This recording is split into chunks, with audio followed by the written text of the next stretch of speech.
Saudara, seorang warga di Gorontalo dibacok orang tak dikenal. Korban diketahui pimpinan media daring dan dibacok di bagian tangan saat mengendarai sepeda motor bersama keluarganya.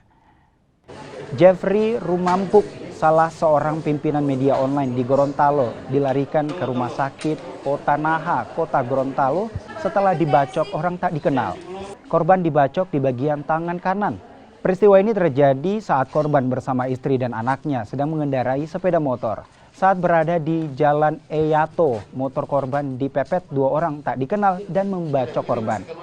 Korban kini dirawat di Rumah Sakit Alusabu, Kota Gorontalo. Kejadian ini telah dilaporkan keluarga korban ke Mapolres Gorontalo Kota. Aparat Polres Gorontalo telah mengantongi identitas pelaku dan tengah memburu pelaku. Pada saat hujan sudah mau berhenti, kakak saya itu berhenti untuk melepaskan jas hujannya.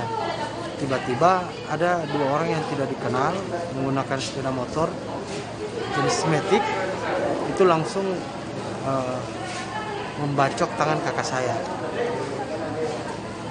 Dan saat ini tadi kan sudah masuk di Rumah Sakit Kota Naha mendapat pertolongan medis pertama. Sekarang sudah dirujuk ke Rumah Sakit Alusabu.